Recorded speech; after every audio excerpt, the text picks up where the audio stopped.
नमस्कार, कैसे हैं आप सभी और हाज़िर हैं एक बार फिर से आप सभी के सामने एक नई वीडियो।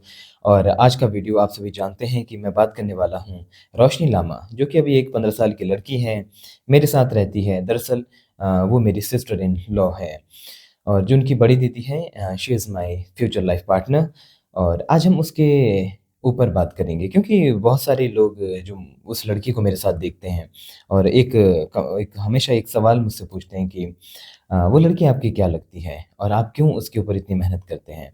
और ख़ास तौर पर ये वीडियो रोशनी के लिए डेडिकेटेड है, आज नहीं, लगभग वो 5-10 साल के बाद जब वो इस वीडियो पर लौट कर आएगी और जब वो देखेगी कि इस वीडियो के बारे में मैं उसे क्यों इतना डाँटता हूँ, मैं उसे क्यों कई बार मुझे उसे थप्पड़ भी मारना पड़ता है, कई बार मुझे उसे डाँटना पड़ता है, कई बार मुझे एक सख्त रुख उसके लिए अपनाना पड़ता है।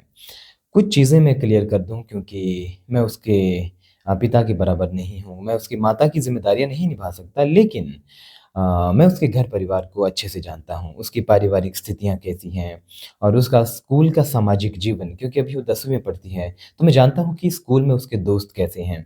मैं जानता हूँ कि ये समाज, आस-पास के लड़के, आस-पास के जो सो कॉल्ड अपने आप को बुद्धिजीवी कहने वाले वो अंकल, जो आंटियाँ उसके आस-पास में रहती है, जो हमेशा उसे कभी जीवन में ऊँचाइयों पर जाने की सलाह नहीं देते। सिर्फ़ एक सलाह उसे देते होंगे कि बेटा शादी कब करोगे? तो आखिर क्यों वो मेरे साथ है? दरअसल मैं आपको बता दूँ, मैं साफ़ तौर पर, क्योंकि ये वीडियो एक समय के बाद रोशनी लामा खुद देखेगी, जब हो सकता है उस समय मैं बहुत बूढ़ा हो चुका हूँ, हो सकता है वो उस समय जवान हो।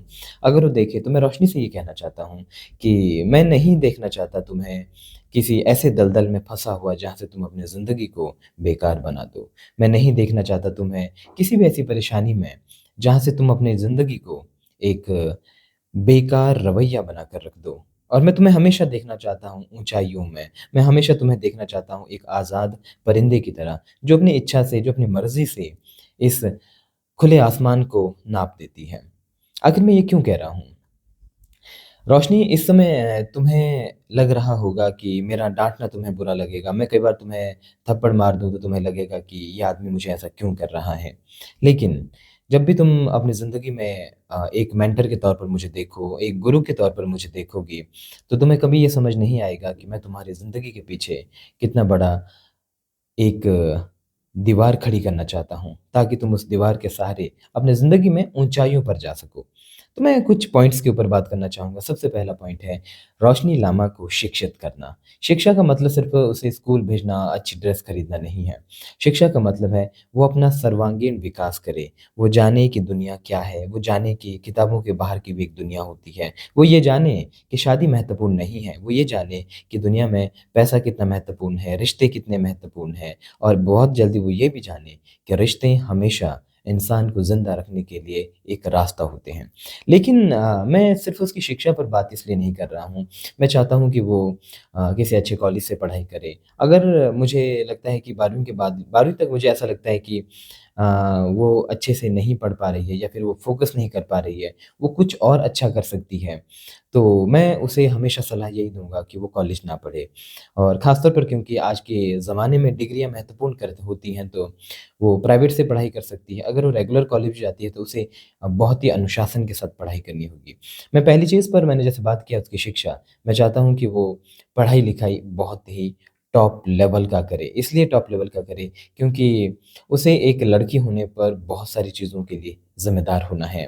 उसे अपने परिवार को भी देखना पड़ेगा, उसे अपने बूढ़े माता-पिता को भी देखना पड़ेगा। मैं उसे एक कमज़ोर लड़की नहीं बनाना चाहता कि उसका भाई उसके माता-पिता की देख-रेख करे। और यहाँ तक मैं चाहता हूँ कि जब वो शादी भी करे किसी से और उसके माता-पिता की ज़िम्मेदारी उतनी ही होनी चाहिए जितनी कि लड़के के माता-पिता की ज़िम्मेदारी होती है। दूसरा दूसरा मैं चाहता हूँ कि जो उससे 20 से 25 साल का जो उसका सफ़र होगा, यानी कि 20 से 25 साल की उम्र तक अगर वो मेरे साथ रहती है, तो मैं चाहूँगा कि वो किसी कॉम्बैट स्पोर्ट्स में या फिर दूसरे कोई भी स्पोर्ट, अगर उसे कॉम्बैट नहीं पसंद है, इट्स नॉट बिग डील, लेकिन अगर उसे नहीं पसंद है, तो हम देखेंगे कि क्यों उसे पसंद नहीं आ रहा है। क्या वो हार्ड वर्क से भाग रही है? अगर उसे डर लग रहा है कि मुझे इसमें डिसिप्लिन रहना पड़ेगा, डाइट कंट्रोल करनी पड़ेगी, तो इसमें माफ़ी नहीं होगी, उसे करना ही होगा।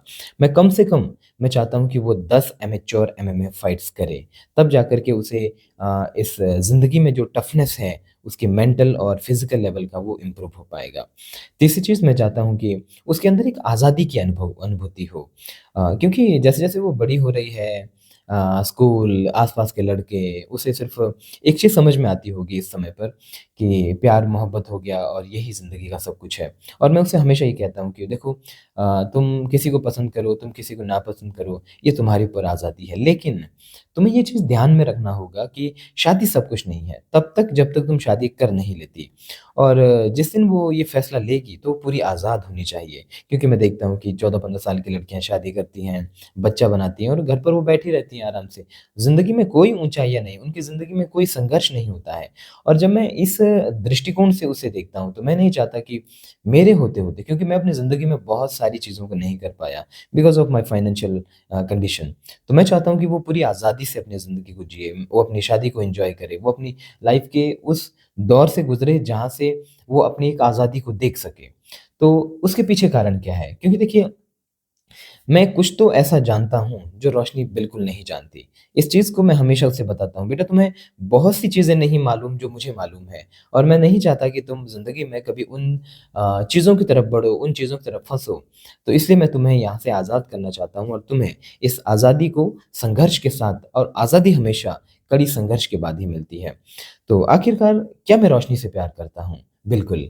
अगर मैं उस छोटे से बच्चे से प्यार ना करूँ, तो अगर मैं ये कहूँ कि नहीं मैं उसका भला चाहता हूँ, तो ये बेईमानी होगी। क्योंकि मैं उससे इसलिए प्यार करता हूँ क्योंकि मैं उसके माता-पिता की ज़िंदगी को जानता हूँ, मैं उसके भाई-बहन की ज़िंदगी को जानता हूँ और इतनी बड़ी सच्चाई जब मेरे सामने हो और मैं किसी को गटर में जाते हुए नहीं देख सकता। और रोशनी, ये मैसेज तुम्हारे लिए है क्योंकि एक समय के बाद मेरा तुमसे हो सकता है मैं कहीं दूर चला जाऊँ, हो सकता है क्योंकि तुम्हारा भी अपना एक अलग जीवन है, तुम्हारे माता-पिता अलग हैं। और जब भी तुम्हें ये लगे कि ज़िंदगी बहुत मुश्किल है, तो याद रखना कि तुम जिस हमसफ़र को चुनोगे अगर वो भी तुम्हारा साथ छोड़ दे, तो तुम्हारे साथ एक ही आदमी होगा, वो है तुम्हारा अपना संघर्ष। इसलिए हो सकता है तुम्हें कभी मेरी डाँट बुरी लगे, हो सकता है तुम्हें पीटना बुरा लगे, हो सकता है कभी मैं तुम्हें एक थप्पड़ मारूँ, तुम्हें वो बुरा लगे। लेकिन एक समय के बाद तुम वो सब कुछ समझ जाओगे, लेकिन उस दिन तुम्हें ये पता ज़रूर लगेगा कि आखिर मैं तुम्हें वो सब चीज़ें क्यों सिखा रहा था। हो सकता है ये समय बहुत मुश्किल हो तुम्हारे लिए, हो सकता है आने वाला समय और भी मुश्किल हो तुम्हारे लिए। लेकिन अगर तुम्हें कभी ज़रूरत हो ज़िंदगी में अपने किसी भी मुश्किलात से बाहर निकलने के लिए, तुम एक बार मुझे याद कर रखना और मैं जो संघर्ष की चीज़ें तुम्हें बताता हूँ कि तुम्हें ज़िंदगी में कैसे आगे बढ़ना है, किस तरह से तुम्हें अपनी ज़िंदगी में फ़ैसले लेने चाहिए, किस तरह से तुम्हें एक मज़बूत लड़की बनना होगा, इन सब चीज़ों के लिए तुम हमेशा मेरी ज़िंदगी में आज़ाद हो। सिर्फ़ एक टीचर के तौर पर नहीं, सिर्फ़ एक ट्रेनर के तौर पर नहीं, तुम मुझे जब भी तुम मुझसे कभी कुछ सीखना चाहो, तो मुझसे कोई रिश्ता मत रखना। मुझे सिर्फ़ एक पुरुष के तौर पर देखना और तुम मेरे लिए कोई रिश्तेदार नहीं। तुम मेरे लिए ना ही सिस्टर इन लॉ, ना ही मेरे लिए तुम बहन का दर्जा, ना ही मेरे लिए कुछ। तुम मेरे लिए एक ज़िंदा लड़की, और वो भी वो लड़की जो एक आज़ाद है। क्योंकि जब 2 आज़ाद महिला और पुरुष मिलते हैं, तभी वो आज़ादी पर पूरी तरह से बात कर सकते हैं। और मैं जाते-जाते रोशनी को एक छोटा-सा मैसेज देना चाहूँगा। मैं तुम्हें संघर्ष करने के लिए इसलिए नहीं डाँटता कि तुम कमज़ोर हो। मैं तुम्हें इसलिए डाँटता हूँ कि तुम्हें कोई कमज़ोर साबित ना कर सके। तुम्हें मज़बूत बनना होगा, तुम्हें अपनी ज़िंदगी में ऊँचाइयों को देखना होगा एक बार कि आखिरकार शादी, प्यार, मोहब्बत, ये जो छोटी-छोटी चीज़ों में लड़कियाँ फँस जाती हैं, इन सब चीज़ों से ऊपर उठने के बाद ज़िंदगी में तुम्हें क्या मिलेगा? ज़िंदगी तुम्हारी कितनी खूबसूरत होगी। सिर्फ़ ये सपने नहीं हैं, तुम्हें जब संघर्ष करके उन रास्तों पर चलोगे, उन मंज़िल तो हासिल कर लोगी मंज़िलों को, तब तुम्हें मालूम होगा कि मैं तुम्हें क्यों डाँटता था। और तुम्हारी दीदी हमेशा तुम्हारे लिए कहती है कि मैं नहीं पढ़ पाई क्योंकि तुम्हारी दीदी तुम्हारे लिए नहीं पढ़ पाई क्योंकि उसे 10वीं में अपना स्कूल छोड़ना पड़ा। और तुम्हारे पिता हमेशा तुम्हारे लिए संघर्ष करते हैं और कहीं न कहीं तुम तो मेरी ज़िंदगी के बारे में अच्छे से जानती हो कि 21 से 22 साल की उम्र में मैं कौन-से संघर्षों से जी रहा हूँ।